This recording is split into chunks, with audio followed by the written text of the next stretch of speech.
So on July 29th, 1924, Phoebe May Sawyer Short delivered her third daughter into the world, teetering on the edge of prosperity and collapse. And Elizabeth Ann Short entered life as the middle child among 5 sisters: Virginia May, Dorothea, Elizabeth, Elnora, and a little Muriel yet to come. And their father, Cleo Alvin Short Jr., had invested everything into a miniature golf course business during the recreational boom of the 1920s. What a cool business. Can you imagine your dad being a recreational miniature golf course business owner? I love mini golf. But in October 1929, everything would change because the stock markets would collapse and obliterate anyone's dream, including Cleo's miniature golf business. So his business would crumble, and then the weight of feeding 5 daughters and a wife just became unbearable for him. So on a cold morning in December of 1930, 6-year-old Elizabeth Short woke up to find her mother weeping at the kitchen table. And she would tell her daughter that Daddy's car had been discovered abandoned at the Charleston Bridge, doors open and keys inside. There was no note and no body. Just a 1926 Model T Ford sitting empty above the dark waters of the Charles River. And police would assume it was a sewer slide. And Phoebe, wanting to shelter her daughters from the knowledge of their father committing that, told them that their father simply drowned. So the family would have a memorial service for a man whose body was never found, and whose death would later prove to be the first of many lies that shaped Elizabeth Short's life. So Phoebe Short would move her and her 5 daughters to a cramped Medford, Massachusetts apartment, working as a bookkeeper while neighbors whispered about the widow with too many mouths to feed. And that's when Elizabeth's childhood would become a series of doctor's visits and sleepless nights, because she developed severe asthma that would actually seize her lungs without warning, leaving her gasping while her sisters watched in complete terror. And bronchitis would follow, each infection just weakening her respiratory system further. So the medical bills just consumed what little money Phoebe had. And Elizabeth would learn really early on in life that her existence just cost too much. And at 15, doctors would recommend surgery to remove part of her lung tissue. So she would have the surgery, but that procedure would leave deep scars across her back and a deeper understanding that her body would always betray her. And the recovery required her to be in bed for months on end. So during this time, she would read movie magazines and just dream of a place where the air itself didn't completely drown her lungs. And that's when doctors would recommend that she actually move to a warmer climate. And as her mother, Phoebe, later told reporters, quote unquote, Betty was a sophomore when she left high school in Medford. She had asthma. Every winter she would go south to Florida as a waitress. Then she would come back home in the summer. So Elizabeth began spending her winters in Florida with relatives, breathing easier among palm trees and orange groves. So the seasonal relocations kind of taught her to live like a migrant, never fully settling anywhere and never calling any place home. So at this point in her life, high school kind of became impossible because she was moving so much. And Elizabeth's absences multiplied as her health problems persisted. So at 16, she would drop out entirely, and her formal education ended before it truly even began. So she would spend most of her teenage years just reading ferociously, educating herself through magazines and library books, while her healthy sisters pursued normal adolescence experiences. So she was kind of left in the dark for the most part of her childhood. But during this time, she just absorbed Hollywood gossip columns like scripture, memorizing the names and romantic entanglements of screen goddesses who seemed to breathe rarefied air. And it was during these years where she thought to herself that she could maybe be one of those women. So December of 1942 would come around, and it would redefine everything in Elizabeth's life, because a letter would arrive from Vallejo, California. And the handwriting looked familiar, but impossible, like correspondence from a ghost. Because by reading this letter, she would find out that her father, Cleo Short, hadn't actually drowned in the Charles River 12 years earlier. He had just walked away from his debt and his wife and his 5 daughters without even looking back. So while his family mourned and struggled through the Depression, Cleo had been living in the California shipyards. So Elizabeth, being shocked as ever, would write back to her father expressing her desire to visit and care for him. And Cleo would later say that he sent his daughter $200, and in December of 1942, 18-year-old Elizabeth made her way down to Vallejo, California, to reunite with her father that she once believed had been dead for the past 12 years. And perhaps another girl would have have refused such a cruel reunion. But Elizabeth, however, saw opportunity wrapped up in betrayal, because her health still demanded warm weather, and her prospects in Massachusetts remained pretty bleak. No offense to Massachusetts. And California represented the closest she would ever get to Hollywood without buying a bus ticket to nowhere. So what did she have to lose, really? You know, her father had already stolen her childhood. At least now she could steal something back. So Elizabeth's train would pull into Vallejo, carrying her possessions in 2 battered suitcases and a head full of Hollywood fantasies. And at 18 years old, Elizabeth possessed ethereal beauty. Pale skin, large eyes, and dark hair that caught sunlight. But the reunion with Cleo Short lasted long enough for both parties to realize their big mistake. Because 12 years of separation had created strangers who shared only genetics and mutual disappointment. Sounds like my father. I don't want to talk about it. Anyway, but within the months, father and daughter reached an unspoken agreement, really, and that was that they would pretend to be family while actively avoiding each other. Again, very simple. Well, my dad didn't pretend to be dead for 12 years, so she does have that on me, that's for sure. I wouldn't put it past him, So eventually, Elizabeth would move out of her father Cleo's house and support herself by waitressing and the occasional kindness of men who found her mysteriously intriguing. Because she would tell different stories to different men. And sometimes her father was dead, and sometimes he was alive. She just kind of like felt it out to see what kind of story she would make up. And sometimes her health problems would even disappear or multiply depending on the sympathy required in the moment. So her background shifted from tragedy to triumph as the situation demanded. Because at this point in her life, truth became a luxury she just couldn't afford. And the lies came very naturally because Elizabeth had learned from a master, which was her father, the guy who pretended to be dead for 12 years. But it was during this time period that she would meet Major Matthew Gordon, who was an Air Force officer with kind eyes and genuine affection for the mysterious girl who seemed to drift through his life like smoke. And for perhaps the only time in her adult life, Elizabeth allowed herself to believe in permanence, and they would become engaged. But then came the telegram, and it would say that Major Gordon's plane had crashed during training exercises just days before the war's end. Oh, just heart-wrenching, horrible, terrible. This girl's dad was dead for 12 years, popped up, is an asshole, and then she gets engaged, and then he dies days before he's supposed to return. She just literally could not catch a break. It was just another death, another abandonment, and just another reason to stop trusting in happy endings. So Elizabeth's response to losing Major Gordon revealed the pattern that would define her remaining years, and that was when life became unbearable,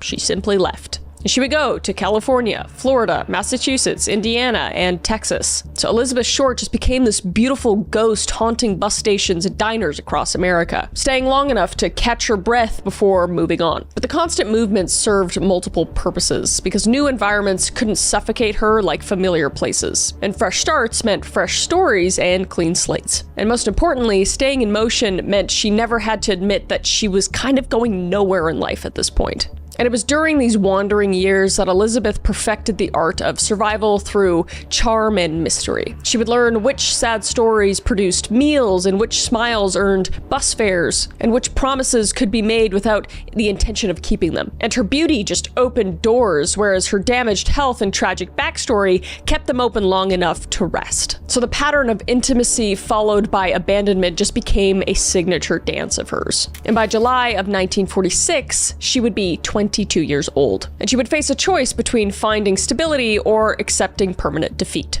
So she would give California a chance once more. And this time it would be different, she would tell herself. This time she would stay long enough to make something happen. But as we know, she would unfortunately be wrong. So in July 1946, Elizabeth Short would step off the bus at Hollywood and Vine with $20 to her name and infinite belief in her own transformation. And she would find a room behind the Florentine Gardens nightclub on Hollywood Boulevard. And she would be close enough to hear music and laughter that represented everything she wanted to become. And Elizabeth would make the rounds every aspiring actress knew by heart, which was studio gates, casting calls, and auditions that led to nowhere. Because Hollywood at this point, and honestly now, operated on connections she didn't possess and talent she had not yet developed. So without training, experience, or influential friends, her chances were essentially zero, especially in this day and age. But Elizabeth Short had never required realistic expectations to fuel her dreams, so she continued pursuing auditions while working as a waitress. And her beauty would attract attention, and that attention came mostly from men with money and influence. So she would date frequently, but briefly, moving from suitor to suitor. So the financial pressure was mounting steadily, and with rent required as a regular payment and food costs that she did not possess, she actually began staying overnight with various men, not necessarily for romance, but just for basic survival. Because with these men, she had a warm bed, a hot meal, and a temporary reprieve from poverty's grinding demands. And it was during this period where her clothing and her whole wardrobe basically turned predominantly black. And whether this represented genuine fashion preferences or practical necessity remains unclear. Maybe dark colors hid stains better than light ones, that's why I wear them. Or black outfits could transition from day to night with minimal alteration. There's many theories, but what we do know is that the nickname, the Black Dahlia, emerged sometime during these final months. But through its exact origin remains disputed. Some people also say it could have come from her dark wardrobe matched with her dark raven-like hair, and others suggested it's because she had a habit of disappearing like shadows. And a few even connected it to the 1946 film The Blue Dahlia, starring Alan Ladd and Veronica Lake. But the name captured something essential about Elizabeth Short during her Hollywood period. Just beautiful, mysterious, and tinged with darkness that people found simultaneously attractive and unsettling. So January 1947 arrived with unusual rain and growing desperation. Because at this point, Elizabeth's financial situation deteriorated beyond casual concern into genuine crisis. And her friends back in San Diego reported that she seemed frightened during her final visits, constantly looking over her shoulder as if she was expecting some kind of pursuit from someone. And that's when something changed, because the confident drift that had sustained Elizabeth through years of uncertainty had transformed into panicked flight. And she actually spoke of hiding from someone, but she never revealed details about it. So the mysterious nature that served as her trademark became desperate secrecy. And on July 9th, 1947, Robert Red Manley drove Elizabeth from San Diego to Los Angeles, dropping her at the Biltmore Hotel in downtown LA. And she would carry a small suitcase with her, and she would promise him that she would stay in touch. So Red would say goodbye and watch her walk into the hotel's ornate lobby. But after that, no one can say with certainty what happened during the next 6 days, because Elizabeth Short had vanished completely, and the hotel had no record of her registration, and friends received no phone calls, and the men who'd previously provided temporary shelter heard nothing from her. So it was 6 days of absolute mystery, until the morning of January 15th, 1947. Whew, what a case so far. Real-life stories like this can remind you how quickly a real-life situation can spiral when you feel cornered and completely out of options. And while most of us, hopefully, will never face a true crime situation, a different kind of nightmare can lurk in our everyday lives, and that is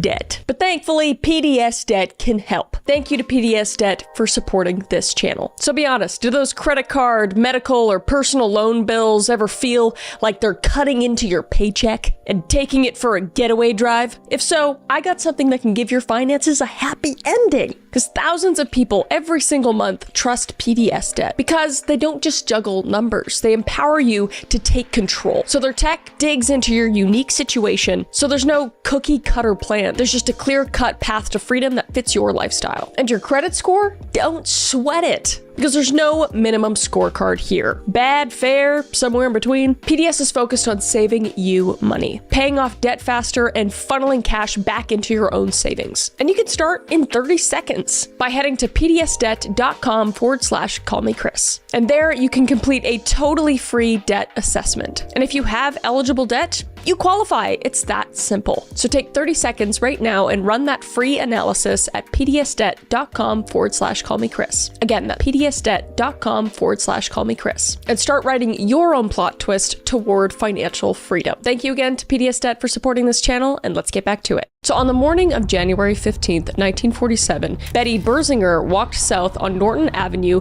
in Leimert Park with her 3-year-old daughter, Anne, heading to collect her husband's work boots from the repair shop. The vacant lot between 39th and Coliseum Streets had become part of the neighborhood landscape, which was another empty space waiting for post-war development, and Betty had passed it countless times without a second glance. But at 10 a.m. this morning, something pale in the weeds caught her eye, and her first thought involved practical annoyance, because she thought someone had just dumped another piece of furniture in the lot, and she thought probably a mannequin from a downtown department store, broken and discarded like so much of post-war America's access.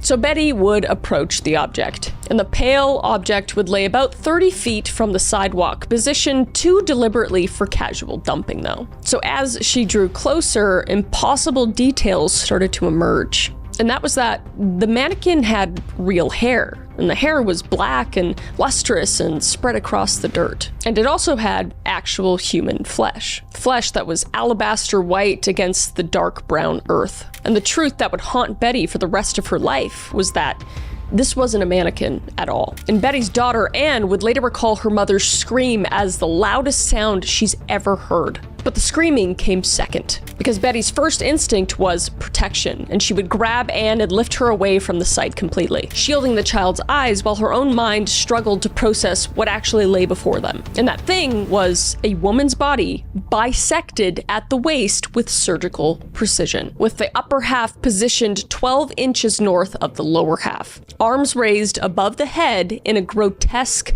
parody of ballet. And her legs were also spread in a V formation that suggested both vulnerability and display. And this positioning was just too deliberate for accident. It was too theatrical for impulse. Someone had arranged this corpse like a macabre art installation, ensuring maximum visual impact for whoever discovered it first. So Betty would run to the nearest house, pounding on the door until neighbors answered and let her use the phone. And her hysterical call to police would take several attempts to decipher. And she would say, quote unquote, "There's a body in the lot. A woman. She's been cut in half." It's just horrifying, and like I can't even imagine coming across that and with the daughter. It's a nightmare. So the desk sergeant initially assumed he was dealing with some sort of domestic disturbance or perhaps even a neighborhood prank, because dismembered corpses didn't just appear in a middle-class residential area on Wednesday mornings. And he would say, quote unquote, "Ma'am, are you certain it's a human body?" And she would say, "I'm looking right at it." And that simple confirmation to launch the largest homicide investigation in LAPD history. So Los Angeles in 1947 operated under unwritten rules that prioritized sensationalism over investigation. And newspaper photographers monitored police radio frequencies, and often they would arrive at crime scenes before the detectives would actually get there. And the Black Dahlia discovery followed this pattern with catastrophic precision. And by 10:30 a.m. that morning, newspaper photographers had reached Norton Avenue, and their speed cameras would be clicking away while police cars remained blocks distant. And the Los Angeles Examiner and the Herald Express photographers documented the scene from every single angle, unknowingly destroying evidence with each footstep. Just idiots. And the afternoon's editions would feature these images on the front page, forever defining how America visualized the Black Dahlia case. And police detective Harry Hansen finally reached the scene at 10:45 a.m., discovering his crime scene had already been contaminated by journalists who had positioned themselves for optimal photography rather than evidence preservation. So Hansen's first official act in the investigation was to arrest every single reporter present. Well, threatened to. He didn't actually arrest all of them, though the damage was already irreversible, because at this point the photographers had already trampled any potential footprints, disturbed soil samples, and established sightlines that drew attention to specific details while obscuring others. And their presence just guaranteed that any subsequent investigation would operate from a compromised foundation completely. And modern crime scene protocols actually exist specifically because of the disasters like January 15th, 1947. So Detective Hansen's initial examination revealed details that transformed a shocking discovery into something approaching the impossible, because the bisection had been performed using a technique called a hemicorporectomy, which was the complete separation of the upper body and lower body at the waist. And in 1947, this procedure existed only in medical textbooks and the most advanced surgical suites. And the precision required for this procedure suggested someone with formal anatomical training and access to the appropriate instruments to do the procedure. And the cut would run cleanly through the lumbar spine at the L2, L3 vertebrae level, requiring both strength and knowledge of human skeletal structure. So whoever performed this operation understood exactly where to position their blade for maximum efficiency.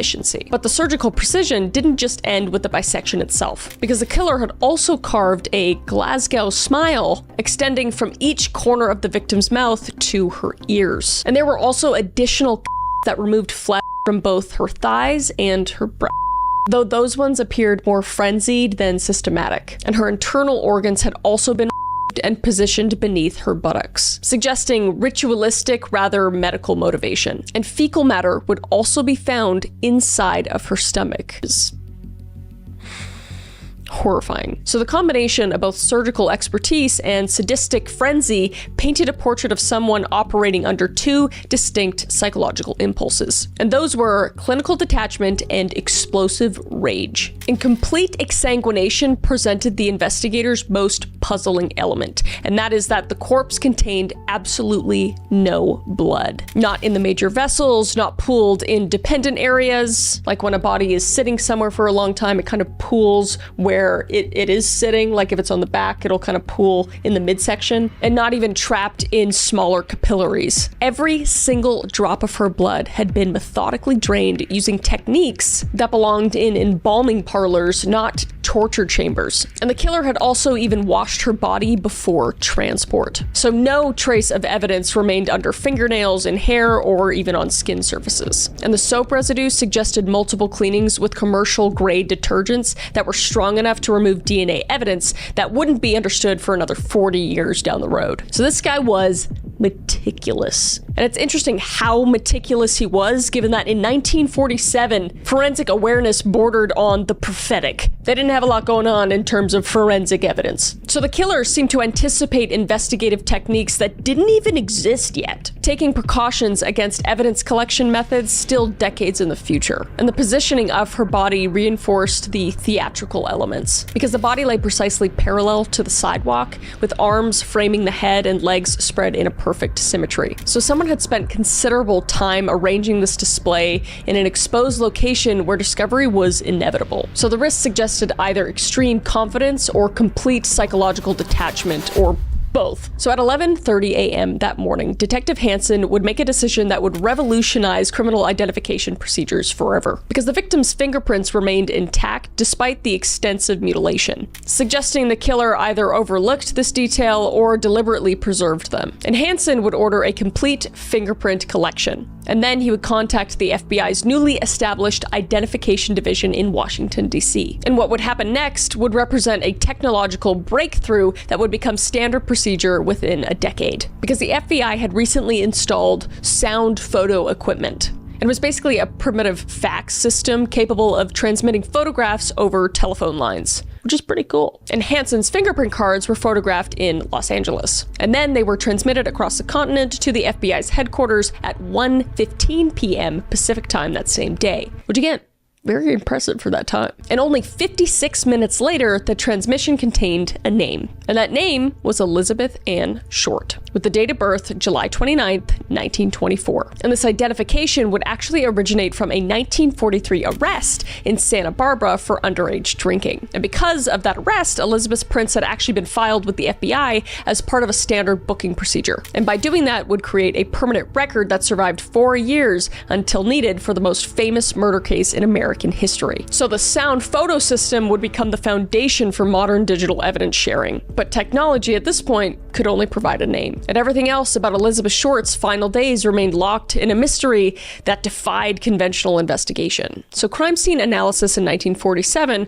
relied primarily on photography, measurements, and detectives' intuition. And forensic science existed in primitive form, lacking the sophisticated tools that would emerge during the following decades, as we know. Nevertheless, certain facts emerged that challenged basic assumptions about criminal behavior. And one of those facts was that the killer transported a 115-pound compound corpse to Norton Avenue and would position it in mathematical precision, then depart without leaving any traceable evidence. And this series of events would require planning, physical strength, and intimate knowledge of the neighborhood's traffic patterns, because this vacant lot offered no concealment during daylight hours, and houses surrounded the space on 3 sides with clear sightlines from multiple windows. So it's crazy that no one saw this happening, because no neighbors reported hearing anything unusual or seeing anything unusual during the evening or even in the morning. So both possibilities suggested local knowledge that extended beyond casual familiarity, but the physical evidence still remained very sparse. But they would see a cement sack near the body that showed traces of blood, though not enough to suggest the murder location, of course. And they would also find a heel print in the dirt that measured to about a size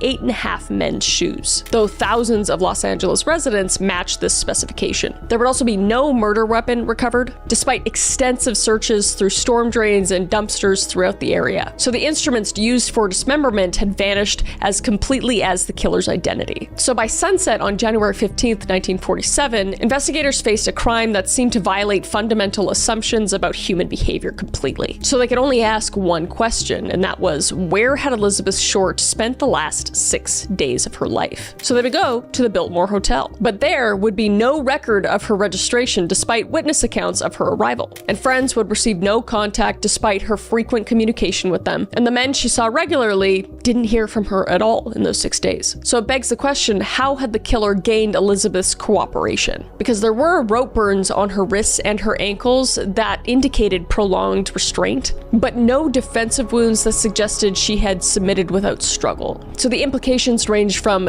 drug-induced compliance to willing participant with someone she trusted. So where exactly did this torture and murder take place? Because this procedure required hours in a controlled environment with access to running water, and surgical instruments and disposal methods for massive quantities of blood, as we know. And also, why choose this theatrical presentation? Because the killer could have disposed of the body permanently using methods that precluded discovery. Clearly, he was smart enough, as we know. But instead, they selected a very public location and arranged the corpse to ensure maximum visual impact. So each question just led to dozens more, creating an investigation labyrinth that would consume thousands of man-hours over the following decades. So Elizabeth Short's from unknown victim to national obsession had finally begun. And afternoon papers would hit the street with banner headlines and crime scene photographs. And radio stations interrupted programming with hourly updates. And the LAPD, unprepared for a media attention of this magnitude, found themselves conducting both a criminal investigation and just managing a public circus. And back at LAPD headquarters, Detective Harry Hansen studied crime scene photographs that were spread across his desk. And each image would reveal details that defied explanation. Positioning too perfect for hasty disposal, mutilations too systemic for passion alone, and forensic awareness too sophisticated for 1947. So he knew that someone had planned this murder with military operation and executed with surgical precision and theatrical sensibility. So Hansen would pull out a notebook and write across the first page, quote unquote, Elizabeth Short, Black Dahlia case, January 15th, 1947. And he had no way of knowing that he had just titled the most famous unsolved murder in American history. And 16 detectives were assigned to what photographs had already dubbed the Dahlia case. And phone lines would buzz from reporters, amateur sleuths, and attention seekers claiming knowledge of the victim or the killer. And the questions would haunt investigators for decades. Who possessed the medical knowledge, the psychological detachment, and local familiarity necessary to transform Elizabeth Short into America's most notorious murder victim? And the answer lay somewhere in Los Angeles, protected by 6 days of silence. And that silence was about to be shattered by the largest criminal investigation in the city's history, and by the killer himself, who would soon contact the newspaper directly with evidence that should have remained forever secret. So on January 16th, 1947, the LAPD Chief Clements Harrell announced the largest criminal investigation in LA history to a room packed with detectives, reporters, and politicians. And he said, quote unquote, "We will find Elizabeth Short's killer. No expense will be spared, and it definitely wasn't. And by month's end, 750 investigators worked on the case. Detectives would abandon other homicides to chase leads that led to nowhere. Laboratory technicians processed evidence that revealed nothing. And within 6 months, Chief Hodel would resign in disgrace. And within a year, key evidence would begin disappearing from police storage. So the investigation that began with unprecedented resources would end up in complete failure. And in January of 1947, optimism ran high. Because how difficult could it be to solve one murder in a city of 2 million people? And the answer would redefine everything LA understood about criminal investigation. And on January 16th, 1947, the LA Examiner's phone would ring at 11:47 a.m. And the person on the other line would say, "This is the man who killed the Black Dahlia. I want to give myself up, but not to the police. I want to surrender to you." And the person that picked up the phone was city editor James Richardson, whose reporter's instincts overrode any sort of caution, and he would pick up a pencil and he would say back to the person on the phone, "Where do you want to meet?" And the person on the phone would say, "I'll contact you again soon. Watch for a package." And then the line would go dead, leaving Richardson with the first direct communication with Elizabeth Short's killer, and the beginning of the media circus that would destroy any chance of solving the case. Because what happened next violated every principle of criminal investigation that would be codified for another 30 years. So Richardson would call the LAPD headquarters, reporting the conversation to Detective Harry Hansen. But he also alerted every single reporter in the building, like a moron. And within hours, the Examiner had announced the killer's phone call on the front page, complete with speculation about the voice's accent and psychological profile. Just horrible media practice. Because if the caller was indeed Elizabeth Short's murderer, he now knew the police were monitoring newspaper communications. So the tactical advantage belonged entirely to someone who performed theatrical games over straightforward confession. But the Examiner's decision to publicize the contact represented just the beginning of the media interference that would ultimately sabotage the entire investigation. So on January 24th, 1947 at 1:30 p.m., a United States Postal Service clerk at the Los Angeles terminal noticed an unusual package that was addressed to Los Angeles Examiner and other Los Angeles papers. Very specific. But the envelope addressed in letters cut from newspapers and magazines and contained items that should have remained forever secret. And those items were Elizabeth Short's social security card, a birth certificate, photographs, and an address book belonging to Mark Hansen, the owner of the Florentine Gardens nightclub. And the accompanying message, assembled from magazine clippings, read, quote, "Here is Dahlia's belongings, letter to follow." So f***ing scary and creepy. Oh my god. And every item had been soaked in gasoline to remove any sort of fingerprint. And this was a forensic countermeasure that demonstrated sophisticated criminal thinking. This guy was playing chess. He was thinking 10 steps ahead in every move he made. But the package's most significant element wasn't what it contained necessarily, because the killer had mailed Elizabeth's personal effects to newspapers rather than police, ensuring maximum publicity while maintaining complete control over information flow. This guy just wanted to be in the headlines. So Detective Hansen would arrive at the Examiner building to find reporters already photographing the contents. Stop photographing everything. And they're also handling potential evidence without gloves, of course, and speculating about meanings that would influence public perception for decades. So the killer at this point, and just through the entire case, had completely outmaneuvered professional investigators by understanding something they hadn't yet learned. And that was that in media-saturated crimes, publicity can be weaponized against law enforcement. And we see this in cases in the future, in the 60s, in the 70s, in the 80s, in the 90s, to present. So by February 1947, LAPD headquarters received 12 confessions daily, saying, quote unquote, "I killed the Black Dahlia." And this became Los Angeles' most popular false admission. And attention seekers and mentally ill individuals claim responsibility with elaborate stories. And detectives spent thousands of hours investigating confessions containing no verifiable details. But the most elaborate one came from Daniel S. Voorhees, who provided a 17-page handwritten account of torturing and killing Elizabeth Short. And his narrative included specific crime details and surgical techniques. And detectives would spend spend 6 weeks verifying his story before discovering Voorhees had copied every detail from newspaper accounts. Thank you, media, you f***ing idiots again. And he'd actually been incarcerated in New York during Elizabeth's murder, so it was just another dead end. And when confronted, Voorhees even admitted that he did everything because he wanted to be famous. Idiot.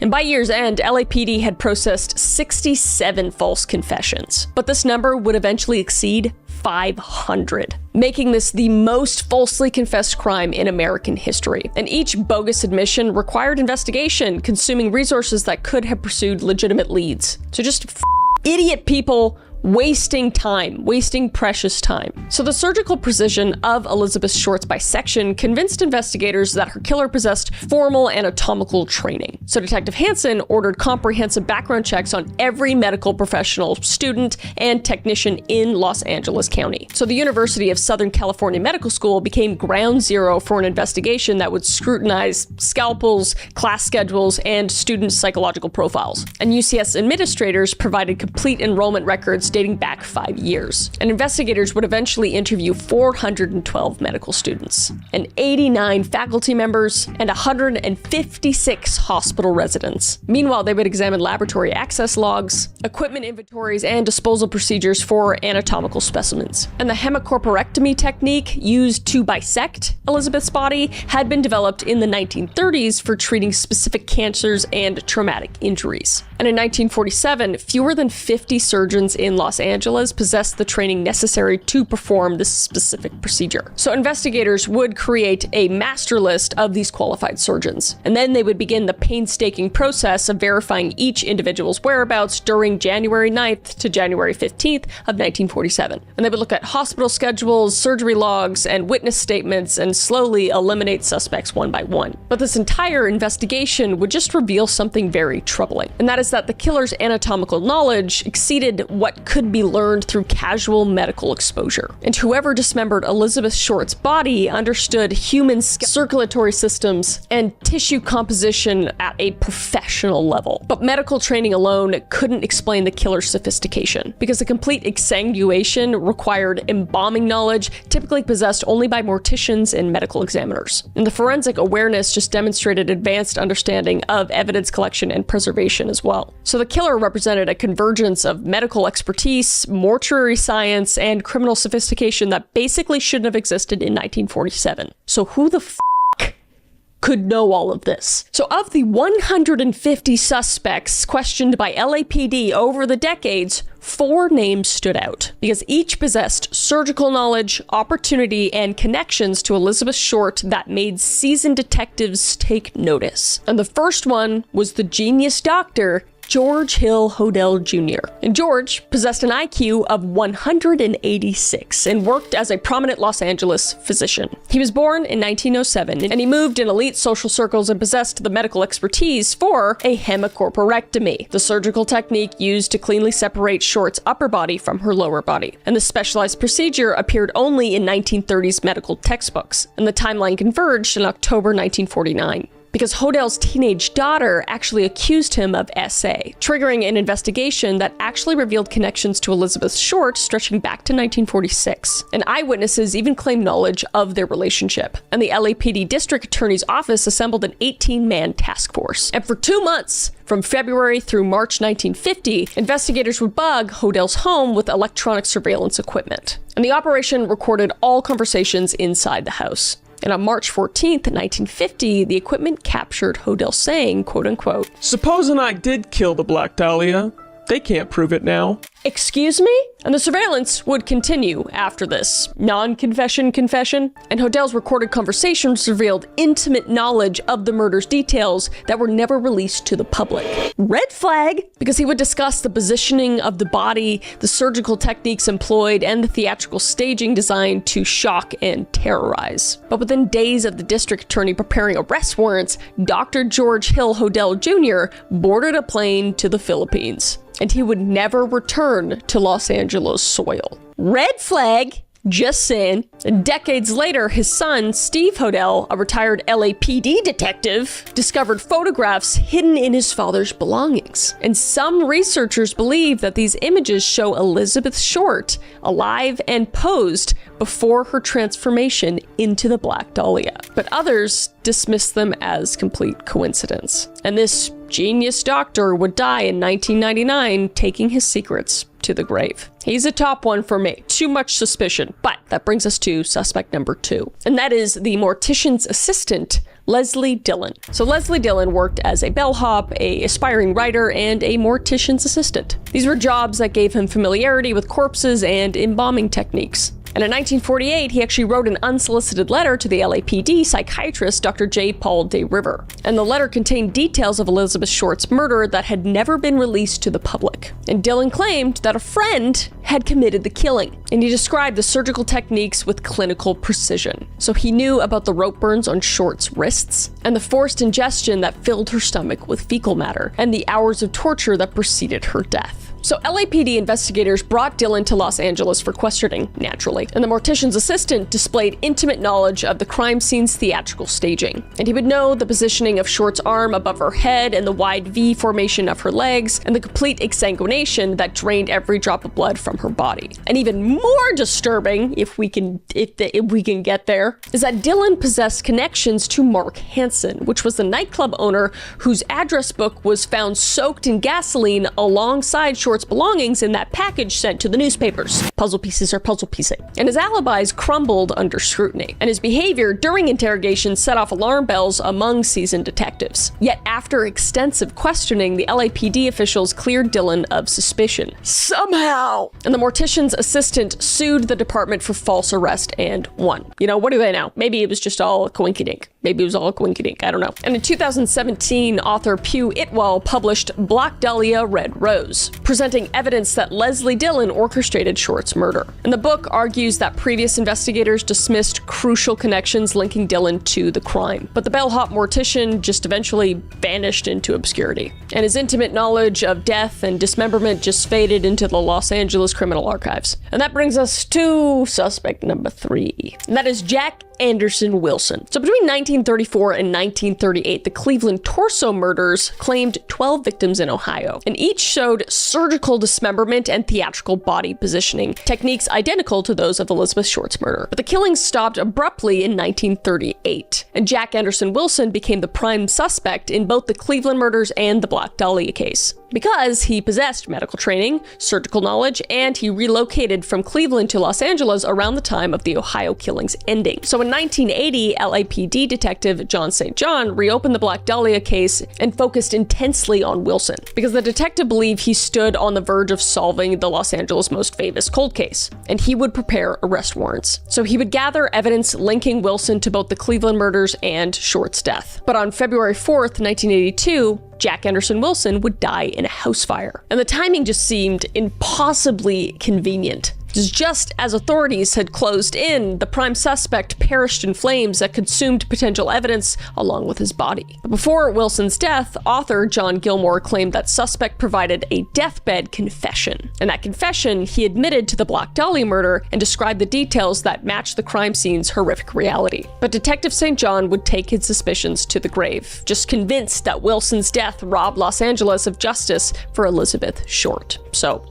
who knows? All of these suspects, it's like, they could be them. I have no idea, and we'll probably never know. But that brings us to suspect number 4, and that is Mark Hansen. So Mark Hansen, as we know, owned the Florentine Gardens nightclub where Elizabeth Short rented a room behind the building her final months in Los Angeles. And the nightclub owner's connection to Short extended beyond landlord and tenant, because friends actually reported romantic involvement between Hansen and the aspiring actress. And she would also work at his establishment, and she moved in the same social circles as him. And she trusted him enough to list his contacts in her personal address book. And that address book surfaced in the package sent to the newspaper in January 24th, 1947. So someone had carefully selected Hansen's business contacts and included them alongside Short's birth certificate and social security card. And the items were, as we know, soaked in gasoline to remove any sort of fingerprints. So LAPD investigators would subject Hansen to extensive questioning, and they would also surveil his home. and they would examine his alibi on the night of Short's disappearance and the 6 days between January 9th and January 15th, 1947. And Hansen would provide inconsistent statements about his relationship with Short,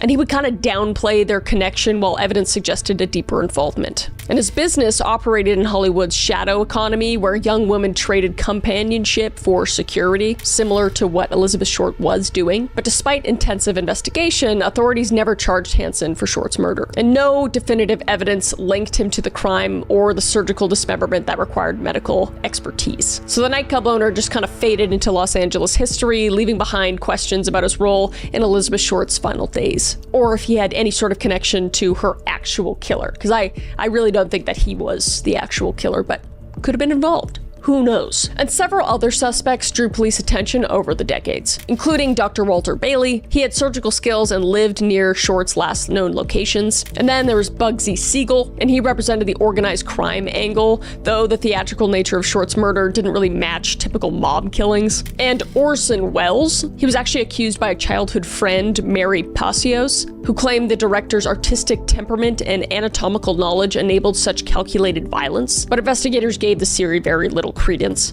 And then there was George Knowlton, who was accused by his daughter Janice in her book, but DNA testing later discredited her claims completely. But there was also a wider pattern, because the Black Dahlia murder didn't happen in isolation. And between 1934 and 1949, other women across America were being surgically dismembered with techniques that required medical training and specialized knowledge, on top of these bodies being positioned for maximum visual impact, and also drained of their blood completely. So Elizabeth Short's killer might have been practicing these techniques for years before January 1947, and the surgical precision that shocked investigators in Los Angeles had appeared before, in Cleveland, Chicago, and other cities where similar crimes were unsolved, including the Cleveland Butcher, who operated between 1934 and 1938, and they had 12 victims who were dismembered using advanced surgical techniques. And the investigation focused on Dr. Francis Sweeney, who disappears into a mental hospital system and is just never heard from again. And then the Los Angeles murder cluster, and this happened between 1943 and 1949, so in the same time zone as the Black Dahlia case. And these murders were also done with surgical expertise and complete exsanguation and theatrical body positioning. And then there was the Chicago connection, which was the lipstick murders, which happened in Chicago in 1946, which victims included Suzanne Degnan, who was dismembered using identical hemicorporectomy techniques, and the killer also demonstrated the same medical knowledge and theatrical staging. But even with all that, with all these suspects, with all these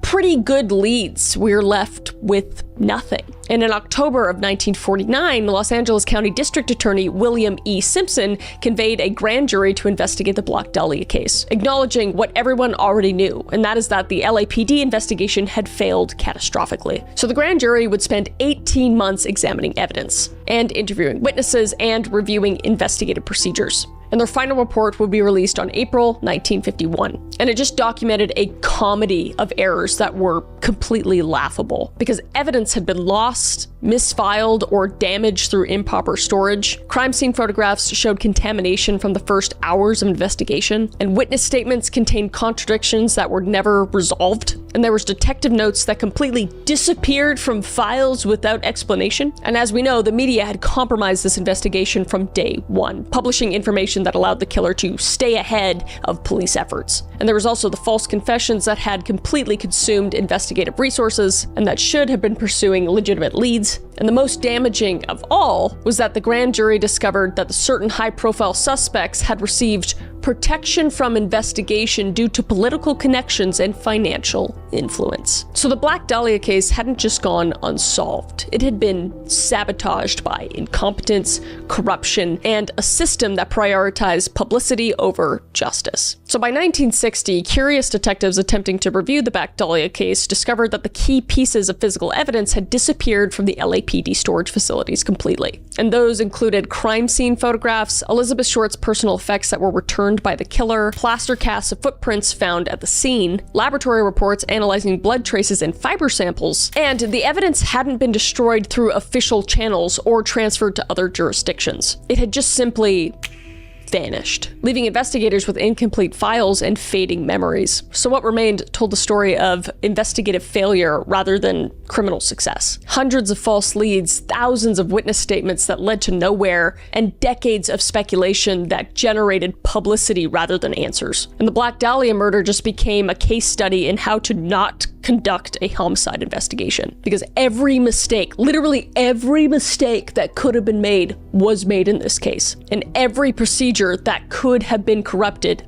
had been corrupted. So the Black Dahlia case changed criminal investigation procedures nationwide, and crime scene preservation protocols emerged directly from the Norton Avenue disaster, and media relation guidelines developed to prevent journalistic interference as well, and evidence storage procedures improved to prevent mysterious disappearances that plagued the Short case specifically. And most importantly, the investigation's failure demonstrated that publicity could be more dangerous than helpful in complex cases. And Elizabeth Short's murder became required reading at police academies. Not as successful detective work, of course, but as a cautionary tale about everything that could go wrong when ego, incompetence, and corruption converged around a high-profile crime. And the case also revealed something darker about post-war American society, and that is that public fascination with Elizabeth Short's torture and mutilation suggested that there was appetites that transcended normal interest in criminal justice, and that Black Dahlia became entertainment rather than just a tragedy. And Detective Harry Hansen retired in 1968 without solving the case that defined his career. And in his final interview, he admitted, quote unquote, "We never came close. Not really.